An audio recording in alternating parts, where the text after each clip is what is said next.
Hello loves and welcome back to the channel. Today we're going to be talking about prophetic dreams, especially prophetic dreaming when it comes to like death work, because I had a very eventful morning. So I thought I would share some tips on prophetic dreaming and especially when it comes to death itself. So yeah, that's what we're going to be talking about today. Very impromptu video, but I just felt called to share some of my routine when I do have like a prophetic dream where it's like the dream itself, it's not a pleasant one, and or if, for example, in this case, I had a dream last night where someone I know passed, and so we're just going to talk about like the process of understanding dream work within prophetic dreaming and how to kind of navigate it. Fun times. Anyway, before we get started, y'all don't forget that we are going to Egypt. The Egypt spiritual retreat is going to be iconic. We're going to be going in January. So if you do want to come and reserve your spot, there's still spots left, and there's still payment plans are available, of course, but also there's still the discount for the early bird sale as well. It's still going strong. So definitely come through if y'all want to come. It's going to be iconic because we're going to be doing a lot of spiritual work, but it's also, we're going to get to go to the temples, we're going to be taking the train ride, we're going to be like on the Nile River, we're taking boat ride, like it's going to be amazing, and I can't wait to do all of the things that we're going to do, like the spiritual bath. We're going to be doing some comedic spirituality. We're going to be doing a lot of stuff, so definitely make sure that you reserve your spot if you do want to come through. I'm just really excited for it. With that being said, let's get into this video. Okay, so prophetic dreaming in relation to death work, specifically. So I've been having prophetic dreaming. Well, when it comes to dream work itself, it's something that my mom trained me and my sister in. So it's something that, it's a part of my practice that I know really, really, really well, because she trained me in it very well. And it really requires a lot of reflection. Like when you think of dreams and when you think of prophetic dreaming, you're thinking of Pisces and Neptune energy, astrologically speaking. That's what Pisces rules: reflection, dreams, the subconscious mind, and spirituality. And so, the subconscious mind, when it comes to consciousness, it's very much in between consciousness and unconsciousness. The things you don't know, the things that you're tapping into that you could know, but not the full picture, and then what you know, and then obviously your higher conscious mind. So consciousness is very layered. It's not just one thing, and it has layers. When it comes to dream work, you're dealing with your subconsciousness. Ignore the people that say it's like Neptune is the unconscious. It has nothing to do with the unconscious planet at all. It is your subconsciousness. And when it comes to your subconscious mind, it is something that is very murky. It doesn't always make clear and concise like sense. There's dreams that you're going to have that some things about it don't make sense. Like you'll have a dream where you'll see a lion will be pink or something. Like it'll be like, it doesn't make sense. Like there's stuff in it that doesn't make sense. And then when it comes to prophetic dreaming, you'll have a very clear snapshot of something happening that is very based on reality. Like there's no that you can tell, but like right then and there, like you're looking kind of ahead in time. And that's kind of the thing when it comes to training yourself when prophetic dreaming, especially when you're getting dreams about people dying, because it's not always pleasant. It's not always easy to see, like someone passing and someone in a dream, but sometimes it happens differently. Sometimes you'll dream about someone dying and it's like, it's in a very unrealistic way, right? And so usually when I have those dreams where it's like something happens when it's just like a lot of unrealistic stuff is happening, like some weird, maybe I was watching a show or something and it just kind of murked into something else. And I'm like, okay, so certain dreams are going to be prophetic dreams and certain dreams are not going to be. And so you have to like really train yourself to have that discernment to figure out, you know, which was which.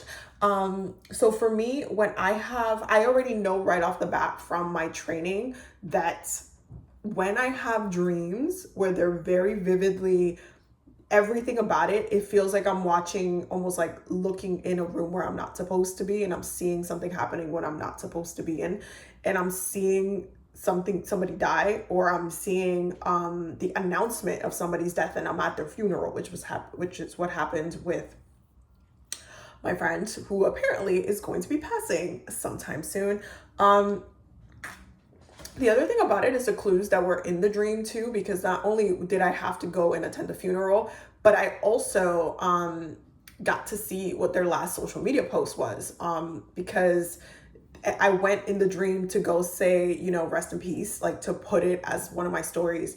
And I went and I used their last, like, you know how you can like share someone's post like in a story on Instagram like that, and I saw what their last post was, and it was exactly where they are now because they just had recently moved. And so I saw what their last post was, what they're gonna look like in that post, and I'm just like, okay, so I already have like an inkling of what to look out for, especially if that when that gets posted, but also that, you know, there's some people for a couple of days that are not going to know because a lot of people were looking for her, and it just turned into this like, oh, we haven't heard, and like a couple of days passed, and that's when I had posted like the rest in peace, and then like the publicly the community found out that it happened. And so it was definitely, I don't like having like death prophetic dreams because they're not fun to be in your subconscious mind and then be dreaming about, you know, someone that you know like passing. That's not obviously like, it's not a fun time. But there's definitely reasons why those dreams happen, especially if you have the gift and ability to see someone dying ahead of time. It's not always, and there's different ways to get it. Like I'm more grateful that I have when I have these dreams, usually the person ends up passing within the next like 3 to 6 months, sometimes sooner, but it's usually like a little bit of, there's some time left. But there are people that have prophetic dreams where they see the person passing like the night before, and then they wake up and they passed, which is like which is like really, really hard. It's harder because it's just like you feel like you really couldn't do anything with the information, and all you do, and like usually their spirit just comes through to like give a message or something like that. For me, it's just a confirmation that someone's going to pass. Sometimes there's like an important part of why it's happening, but it's usually a confirmation that someone's going to pass soon, and it's just for, you know, like, hey, you should know this is going to happen soon.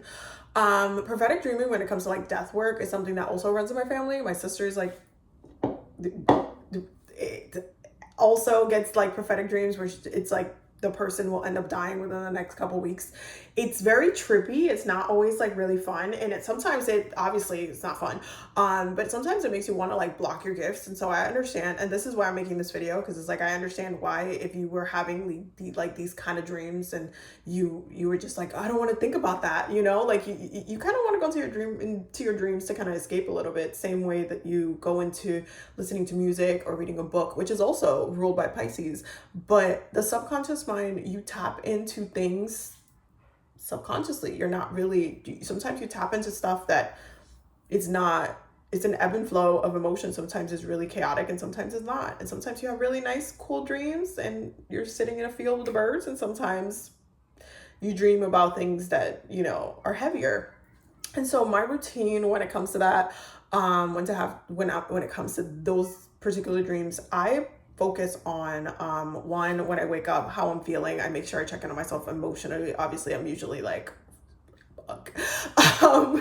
And so afterwards, I will make myself my tea. So when it comes to prophetic dreaming, the post kind of aftermath tea that I like to do is chamomile, valerian root, and sometimes like I'll include lavender in there, but it's just chamomile and valerian root. Those two combined like really calm my energies down with any type of anxiety that I would have, and they kind of refocus like my own energies and like my fire, and like my focus just kind of shifts a little bit. So I make that specific tea. That's what I'm drinking now, because I just woke up and I'm like, and I'll do something self-care wise, which is why I did my makeup this morning, just to like, have some semblance of normality after having a dream like that.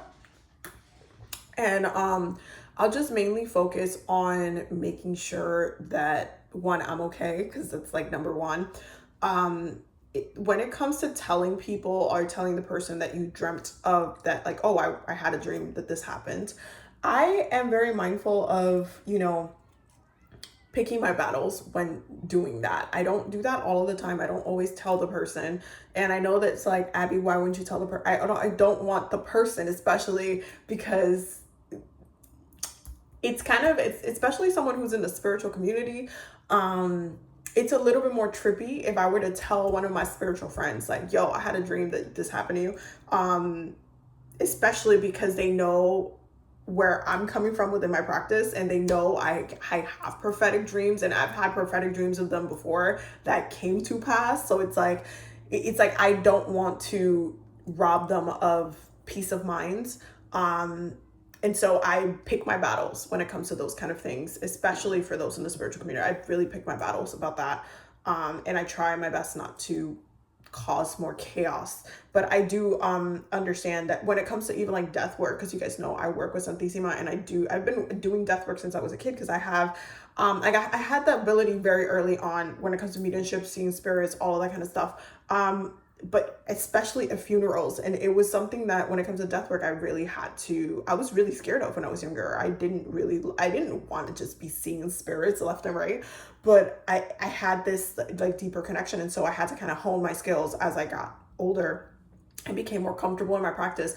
Death work, it's embedded into other practices, including dream work. And it's not always a pleasant thing to have to deal with, but it's one of those things that, you have to try to like master to some capacity. So I'll make my tea. I'll do some self-care. I will also cleanse my bed, because after it wasn't a nightmare, but obviously that type of dream is not a pleasant dream. So you're going to want to like cleanse your bed and just, release any tension. So today I'm going to focus a little bit more on self-care and, just focusing on some spiritual education. But I wanted to make this video for you guys to kind of share on kind of honing in your skills. When it comes to prophetic dreaming, it's very layered. It's not always going to be like, you're going to have some spirit just come in and give you a message. Like you have to really, get to know how your dreams are like. You really have to dissect them. You have to sit down with yourself. Dream journaling is one of the best things that you can do. And I tell people to dream journal. I personally don't dream journal because I already am so used to, I remember my dreams very, very clearly. And I remember the messages of my dreams very, very quickly. So personally, I don't dream journal, but I will tell everybody else to. It's kind of like a do as I say, not as I do kind of moment, but it's just because my mom trained me to do dream work at a very young age. So it's just like second nature to me. Like I understand. I'm able to like dissect and pick out symbolism and what's going on in a dream very easily. Like it's something that comes to me very easily. So for me, I'm able to really dissect. But if you're trying to hone in your practice of dream work, make sure that you know what the difference between a very blended influence, let's say an influence dream where like you're listening to a song or you watched a movie and then the next day you're dreaming about some parts of that movie are coming into a dream. Like when when something is prophetic and when something is just your subconsciousness, like something stayed in your brain and so you're dreaming about them. You also have to be aware of when you're looking at things in a very, very realistic way. As someone who works and does a lot of work within the Akashic Records, and you guys know this, when I'm looking at future possibilities in the Akashic Records, they work in the same way where I have these images, these glimpses of the future where I'm asking like, hey, if what if I do this in the future, what would this, what would it amount to? How would this go if I did this? It's important to understand, like, when something is very much almost like you're watching a part of life play out in real life, when you're seeing it, like, oh, this was not a regular dream. I didn't just dream of a rainbow and unicorns. Like, this felt real. Like, when dreams feel real, pay attention to those dreams. Those are very significant. But when you're also doing death work, and when you're trying to tap in, and, like, let's say you're trying to get into prophetic dreaming, but then the message is like, oh, well, someone you know is going to die, or something's going to happen, something bad's going to happen. Don't be afraid. Don't, like, run away from you being able to tap into those things. A lot of the time is for your own awareness. Sometimes it's for your own comfort. Sometimes it's for you to use the time, like, with that person wisely, and to make sure moments count or whatever. Or sometimes is, there's something that you need to help with. Sometimes it's not even about you. Sometimes it's just like, let's say in the future, it might have been something that you would have been curious about, like, oh my God, why did this happen? Or how did this happen? Blah, blah, blah. But then it's like, you tap into it energetically within your dreams. It's like you have that, like, inner knowing. And sometimes the things that you need to inner know, it won't make sense. When it comes to Pisces energy, Neptunian energy, it doesn't always make sense. It's not always going to feel like, you know what, I knew what I had that dream.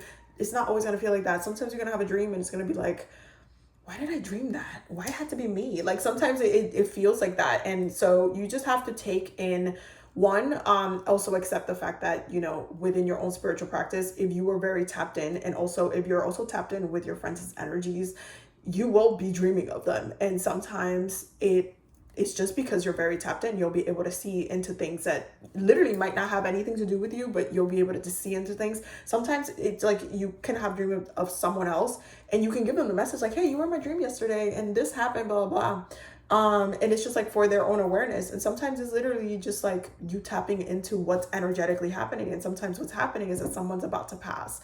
So be gentle with yourself. Don't run away from your abilities.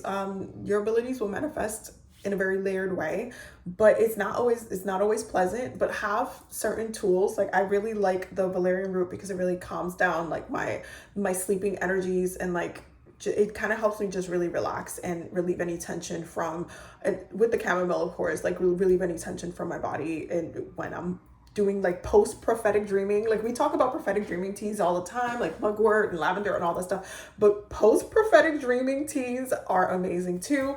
Please make sure that you use them well, and that you're, just, like coming back into consciousness, coming back into the world, and just taking a deep breath in and just relaxing the best that you can, because I know it's not easy, and I know it's not, sometimes things are not going to make sense, and don't expect things within your spiritual practice to always make sense. Certain things will be mysteries, and that's just the nature of your subconscious minds. But what you can do is cleanse the bed, clear the energies, put some incense after you wake up, like, take a shower, reset. I would do some energy healing too. And just kind of, if you wanted to check in on the person, you can, and just like, hey, how are you doing?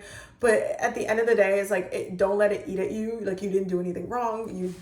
Like, it's just, when you're diving into dream work and your abilities, like, sometimes it happens. And at one point, you have to kind of allow yourself to, not even at one point, when you are you're diving in deeper in spirituality, you will eventually be a vessel for messages and channeling things that you might not even have wanted to channel in the first place. Sometimes we consent to channel things, especially like if I go grab my tarot deck right now, I'm like consenting to channeling. But when it comes to your dreams, sometimes is not consent. Like, sometimes you're just tapping into energies. And so sometimes your dreams are not going to be exactly what you want them to be. And you just have to kind of make sure you have a coping routine afterwards. So I just wanted to share that. I hope that, this video made sense. I'm sorry if, it was a little triggering. If you're trying to get into dreaming or channeling certain moments or certain situations, allow yourself to flow naturally within them, and make sure you do have a death practice in some capacity, so that way you understand and you're not freaking out like, oh my God, I just saw my friend died or whatever. And then you're just like, make sure you do have some sort of death practice so you understand death work, so that you can, cope with it the best that you can. Anyway, I'm gonna go have a conversation with Santissima, and I love you guys. I will see you on the next video. Don't forget to subscribe. Don't forget to check out the Patreon. I'll see y'all next time. Bye.